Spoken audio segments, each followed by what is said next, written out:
Bonsoir à tous, bienvenue sur Monaco Info pour une nouvelle édition. Voici les titres de votre journal. Amazonico se dévoile, la nouvelle adresse festive ouvrira ses portes le 5 avril prochain. Une de nos équipes a pu pénétrer dans les lieux avant son inauguration. Reportage à suivre dans quelques instants. On les surnomme les soldats du feu, mais leurs missions d'intervention sont nombreuses, à l'image des missions aquatiques. Nous avons suivi ce soir les sapeurs-pompiers de Monaco à l'épreuve de l'eau. L'essor des réseaux sociaux a développé la culture du paraître, mais à quel prix et dans quelles conditions ? Alors que le Congrès mondial de médecine esthétique et anti-âge s'ouvre demain au Grimaldi Forum, nous évoquerons cette réalité avec Catherine Decuyper, cofondatrice de l'événement. La jeunesse de Télé Monte Carlo s'expose à l'Institut audiovisuel de Monaco. On y découvre la formidable aventure des 20 premières années de cette chaîne qui a rayonné sur toute la Riviera lors de son lancement en 1974. Puis nous reviendrons sur l'annonce du cancer de Kate Middleton qui a bouleversé la communauté britannique. Notre correspondante à Londres, Marie Billon, décryptera cette actualité avec nous. Elle est annoncée comme la nouvelle adresse festive de Monaco. Amazonico doit ouvrir ses portes le 5 avril prochain. Plus qu'une expérience gustative, l'établissement promet un véritable voyage sur les rives de l'Amazone avec une cuisine créative. Un concept qui mêlera la gastronomie à la fête que vous dévoilent Frédéric Elion et Hugo Comassa. Welcome to the jungle, Amazonico débarque bientôt. À Monaco, le concept festif et gourmand, créé en 2010 par Sandro Silva et Marta Seco à Madrid, s'est exporté à Londres et Dubaï en 2019 et va s'implanter très prochainement en Principauté, place du Casino au-dessus du Café de Paris. Avant l'ouverture aux clients prévue le 5 avril, les équipes révisent leur gamme en cuisine et en salle. On s'entraîne, on fait ce qu'on appelle du roleplay, c'est un soft opening. Donc on entraîne, on rectifie, on coach. Le but c'est que lorsque le premier client découvre l'établissement, soit déjà bien réglé et que les petits détails soient déjà bien affinés. Comme on dit, on n'a qu'une seule chance de faire une belle ouverture. Donc on va saisir cette opportunité. 30 services à blanc vont être effectués d'ici l'ouverture. Objectif de l'entraînement du jour, la prise de commande et les 5 premières minutes avec le client. Au total, 200 personnes travailleront dans l'établissement qui pourra accueillir les clients aussi bien en intérieur qu'à l'extérieur avec différentes ambiances. On a la chance d'avoir une fabuleuse terrasse qui donne sur la place du Casino. Ensuite, on a un lounge intérieur, donc c'est où on se trouve en ce moment. On a juste derrière nous une cigare terrasse qui fait 60 couverts assis. Terrasse lounge de l'autre côté, juste en face de moi. Et puis une petite surprise pour les noctambules à l'étage du dessous, un club qui sera ouvert jusqu'à 4h du matin. Terrasse sur la place du Casino, vous allez voir, c'est une ambiance live musique. Ici en intérieur, c'est un peu plus décontracté avec des performeurs, des DJ. La cigare terrasse derrière, c'est vraiment prévu pour, comme vous l'avez dit, chiller, pouvoir déguster un cigare, une chicha, boire un verre et décontracter. Comme son nom l'indique, Amazonico proposera une cuisine sud-américaine avec viande et poissons grillés, mais il y aura aussi une influence asiatique avec une cuisine à sushi. La carte des vins affichera plus de 700 références, restaurants, bars et clubs compris. Amazonico pourra accueillir un peu plus de 1000 personnes par soir. What do we say? Welcome to the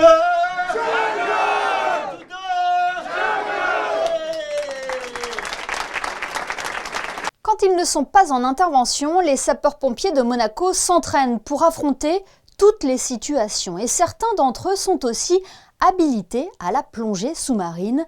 Immersion lors d'une matinée de préparation à la plongée en surface non libre dans ce reportage d'Alban Gingembre et Alexandra Marangoni.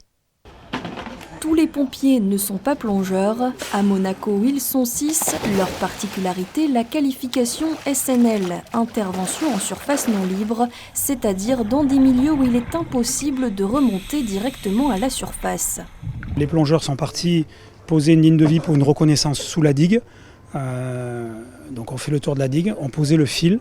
Donc on s'est vraiment passé ce qu'on appelle un SNL, surface non libre.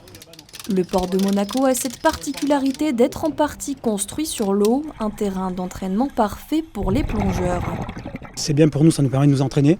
Ça permet également de connaître les lieux. Si un jour on doit intervenir, on connaît les lieux et on ne sera pas surpris le jour J de l'intervention si toutefois on doit intervenir.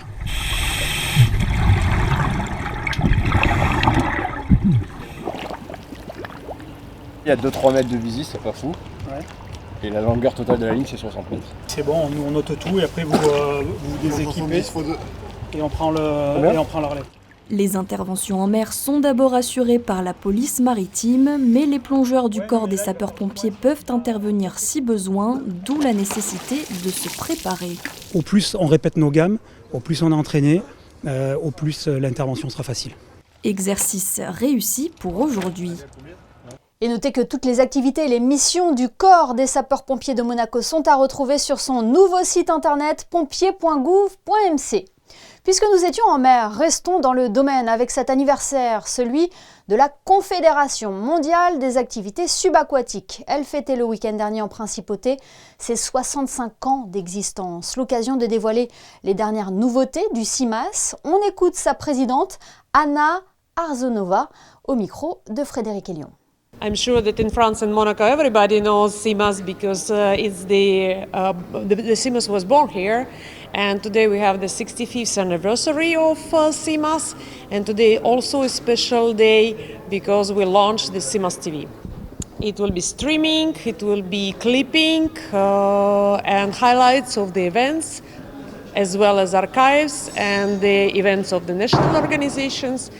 And whatever interesting will be in CIMAS, we will try to put it on the CIMAS TV. Le Congrès mondial de médecine esthétique et anti-âge revient à Monaco pour sa 22e édition. Plus de 15 000 participants sont attendus à partir de demain au Grimaldi Forum. Ce rendez-vous réunit les marques les plus fiables du secteur, à l'heure où les réseaux sociaux participent à l'essor de la culture du paraître, mais aussi malheureusement aux injections illégales. La MWC reste un congrès de professionnels, et ce depuis plus de 20 ans maintenant. Une expertise reconnue dans le monde entier.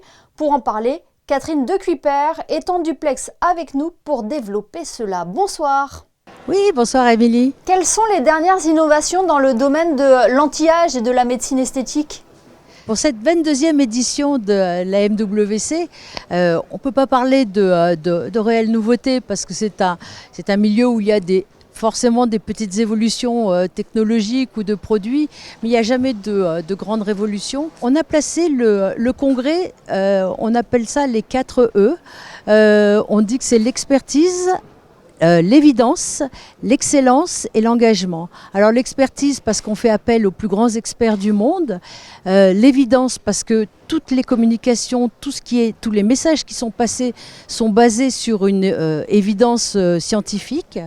On parle d'excellence parce que ce sont forcément des niveaux de formation qui ont le but pour que chaque médecin atteigne un niveau d'excellence, et l'engagement puisque chacun de nos orateurs s'engage à transmettre ce message. Alors aujourd'hui, on se retrouve devant un monde qui finalement, tout le monde veut ressembler à tout le monde. On souhaiterait revenir à quelque chose d'un peu plus réel, dire que la médecine esthétique, c'est pas une mode, c'est pas un passage obligatoire, c'est simplement quelque chose qui est possible. Vous avez possibilité de corriger des défauts, mais ce n'est pas dans le but de ressembler à tout le monde et d'être cloné finalement. Et c'est un secteur qui est aussi encadré. Là, je fais référence à l'essor des injections illégales qui se multiplient. On souhaiterait que les médecins d'abord reviennent eux à une éthique, et que dans le monde global de l'esthétique, pas seulement le milieu médical, on puisse contrôler effectivement ces choses. Et une nouvelle fois, je veux vraiment donner un message d'alerte. N'allez pas chez ce qu'on appelle les fake injectors, c'est dramatique. J'ai vu des choses dramatiques. J'ai vu des filles perdre leur nez. J'ai vu des jeunes femmes devenir aveugles. J'ai vu des lèvres nécrosées. Donc faites très attention, c'est très très dangereux. Les médecins sont là, ils feront toujours ce que vous voulez qu'ils vous fassent, mais ça sera fait avec une véritable approche médicale, et je pense que ça c'est un message vraiment très important à passer. Là on le précise, on parle bien de médecine esthétique et non pas de chirurgie. Quelle est la différence ? On va dire que tout ce qui est médical, c'est fait par un médecin. Tout ce qui est chirurgical est fait par un chirurgien. On opère de moins en moins, même si la chirurgie reste une base importante, mais on opère de moins en moins. Cela dit, dans notre congrès, on a autant de médecins, dermatologues ou médecins esthétiques ou d'autres spécialités que de chirurgiens. Mais les chirurgiens font de la médecine esthétique, ce qui est un peu paradoxal, mais on ne peut pas faire de la chirurgie sans faire de médecine esthétique. C'est un complément. Est-ce que aujourd'hui, Catherine de Cupers, c'est un secteur qui reste accessible à tous, aussi bien financièrement, mais aussi au niveau du sexe, aussi bien les hommes que les femmes ? Oui, bien sûr, les hommes font appel à la médecine esthétique depuis très longtemps. C'est pas un phénomène nouveau. Ça s'est complètement démocratisé. Ils ont besoin de garder une allure fraîche pour garder quelquefois un poste qui est en représentation. Au niveau financier, ça reste raisonnable. Si vous avez besoin de faire des petites corrections, les prix sont abordables. Alors on peut pas dire que tout le monde y a accès forcément, mais si on reste dans le raisonnable, on peut arriver à faire des choses très bien pour pas très cher. 900 marques les plus fiables du secteur seront présentes sur ces 3 jours du salon. Que représente ce rendez-vous pour les participants ? Ce congrès est le plus gros congrès au monde, puisque aujourd'hui il est dans sa 22e édition. Aujourd'hui, c'est 15 000 participants qui sont présents, peut-être un peu plus puisqu'on n'a pas encore ouvert les portes, mais l'année dernière ils étaient 15 000. Ça représente un rendez-vous absolument incontournable. Tous les lancements sont faits à ce congrès. C'est important pour les marques de pouvoir retrouver les plus grands experts du monde qui sont là et qui vont ensuite retourner chez eux pour porter les nouveaux messages qui sont sortis cette année. Eh bien, merci beaucoup Catherine de Cupers d'avoir été notre invitée sur Monaco Info. Le congrès mondial de médecine esthétique et anti-âge, c'est donc à partir de demain jusqu'au 29 mars au Grimaldi Forum. Merci beaucoup. Absolument. Bonsoir. Elle a été inaugurée par le prince Régnier III en 1954, au lendemain de la fête nationale. Télé Monte-Carlo s'expose à l'Institut audiovisuel de Monaco. Dans un premier volet à découvrir jusqu'à l'année prochaine, on y découvre la jeunesse de cette chaîne qui est née en principauté et qui est devenue celle que l'on connaît aujourd'hui. De Télé Monte-Carlo à TMC, de l'invention de la télévision moderne à la couleur, Christine Datomel lève le voile sur cette exposition sur des images réalisées par Julien Laugier. Remontons quelques années en arrière et souvenez-vous des premiers pas de José Sacré et de Frédéric Gérard sur TMC. C'est ce que vous propose l'Institut audiovisuel avec ce cabinet des curiosités consacré à la naissance de la célèbre chaîne de télévision monégasque. Une exposition marquée par plusieurs temps forts. Au-delà de la naissance, c'est effectivement marqué très vite aussi une identité forte qui se distingue clairement de la RTF. Donc des speakers et des speakerines jeunes, très très joviales, très aimables, et surtout une participation proposée aux téléspectateurs. Autre temps fort de l'exposition, des images du mariage princier de 1956 réalisées par TMC, Télé Monte-Carlo ayant assuré en Eurovision le mariage princier.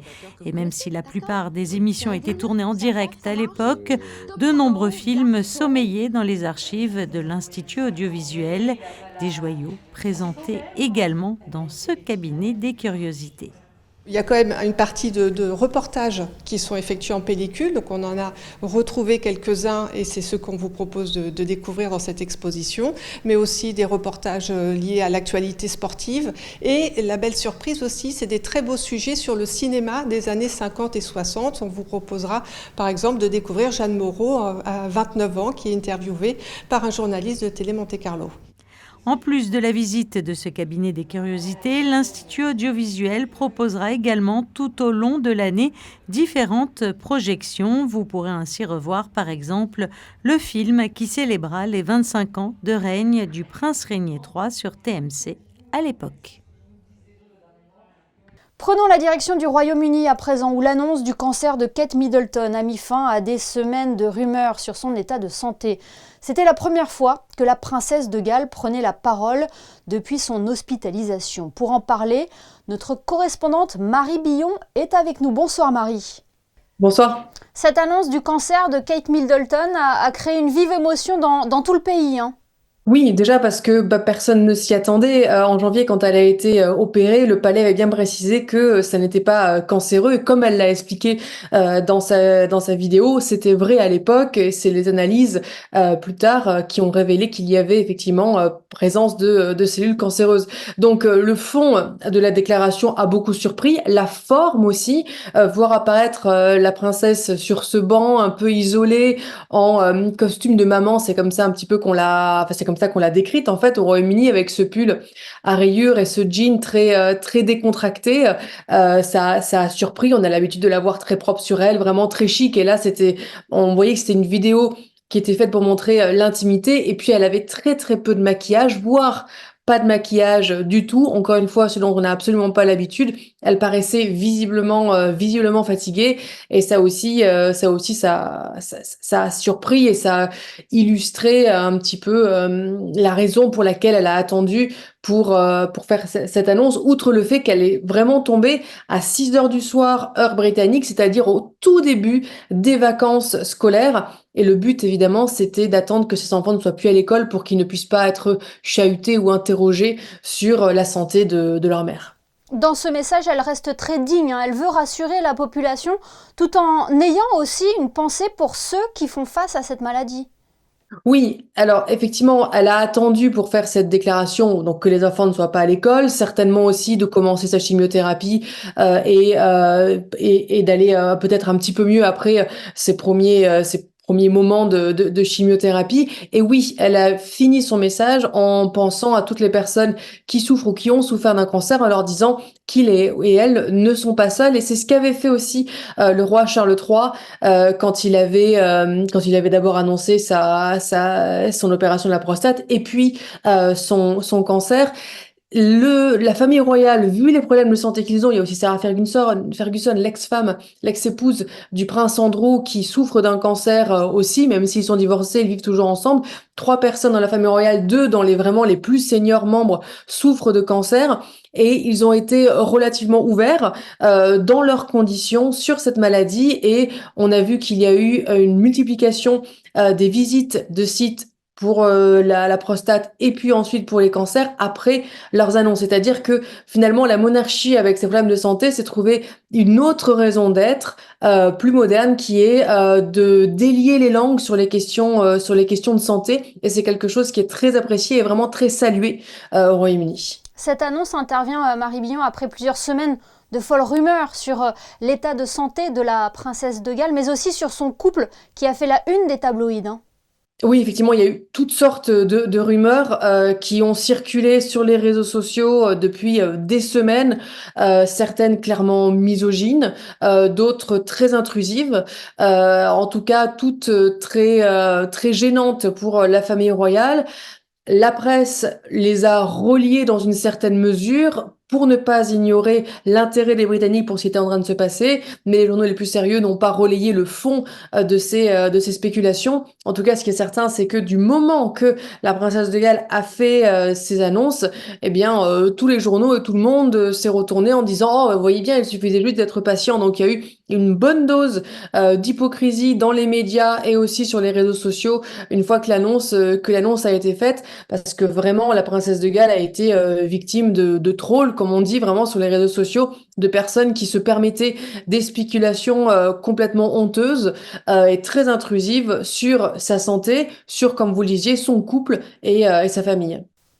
Alors on le comprend, Marie Billon, la princesse de Galles ne va pas faire d'apparition officielle pendant quelques mois. Le roi Charles III, lui, a confirmé sa présence à un moment très important pour les Britanniques ce week-end. Oui, il apparaîtra pour la messe de Pâques, c'est-à-dire qu'on va le voir aller à l'église le jour de la messe de Pâques. Alors c'est une tradition de voir le monarque et sa famille se rendre à la messe de Pâques, et le palais a confirmé que le roi serait visible à ce moment-là. Et c'est quelque chose d'important que Kate, princesse de Galles, qui n'a pas de rôle proprement constitutionnel, n'apparaisse pas et se concentre sur sa guérison et sa vie de famille. C'est une chose. Le roi, le monarque, a des devoirs constitutionnels dont il ne s'est pas déchargé, c'est-à-dire que même s'il n'apparaît plus en public parce qu'il doit fréquenter le moins de gens possible, à cause de sa chimiothérapie, il continue à exercer ses pouvoirs constitutionnels, c'est-à-dire à lire les papiers du gouvernement, à rencontrer son Premier ministre. Il est toujours le roi, finalement. Il fait moins ses devoirs de présentation, mais il reste le monarque. Donc, c'est important qu'on voit comment il va, qu'on voit un petit peu dans quel état il est, et qu'il montre qu'il est toujours le roi. Comme le disait sa mère, il faut que je sois vu pour être cru. Alors, il peut être moins vu en ce moment pour des raisons évidentes de santé que tous les Britanniques comprennent, mais il faut quand même qu'on l'aperçoive de temps en temps, surtout qu'on sait par des sources du palais qu'il est très frustré par justement la restriction de ses mouvements à cause de sa maladie, ou plus exactement à cause de sa chimiothérapie. Eh bien, merci beaucoup Marie Billon d'avoir été avec nous pour décrypter cette actualité au Royaume-Uni. Merci beaucoup. Merci à vous. Jetons un coup d'œil à présent sur les derniers résultats sportifs des représentants monégasques en tennis. Hugo Nys, associé à Jan Zielinski, s'est incliné en 8e de finale de l'Open de Miami. 7-5, 7-6 après un match très disputé face à la paire Bopana-Ebden. Lisa Pou a signé, elle, une 12e place aux 10 km en eau libre lors de la première manche de Coupe du Monde dans la baie de Soma en Égypte. La nageuse monégasque qualifiée pour les Jeux Olympiques de Paris termine à 8 secondes seulement de la vainqueur, la championne du monde en titre, Léonie Beck. Intéressons-nous à présent à cet hymne religieux mis en musique par de nombreux compositeurs comme Haydn, Verdi ou Rossini. Le Stabat Mater a résonné en la cathédrale de Monaco lundi soir. Ici, c'est l'interprétation de Luigi Boccherini, compositeur de la fin du XVIIIe siècle, qui a été présenté au public. José Sacré vous livre plus de détails dans ce reportage réalisé avec Julien Laugier.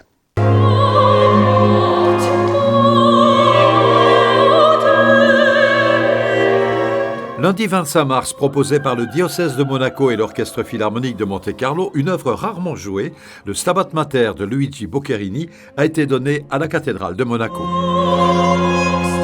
C'est le début de la Semaine Sainte, c'est la grande semaine des chrétiens. Et il est bon d'avoir un temps spirituel, artistique, qui nous élève un peu en début de Semaine Sainte, adressé à tous, indépendamment des convictions, mais adressé à tous, quoi.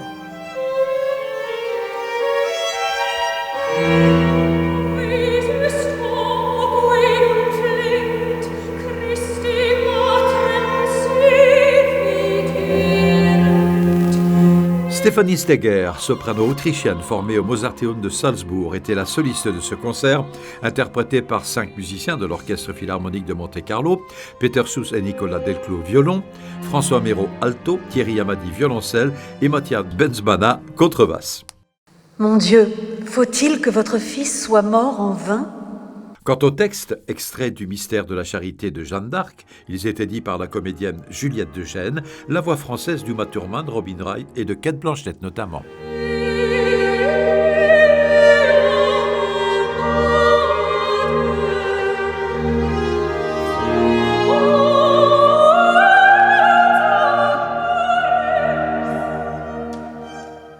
La cathédrale était pleine et c'est bien. Et puis c'est un public qui ne pratique pas forcément le dimanche et c'est bien. L'église est ouverte à tous, c'est ce qui compte.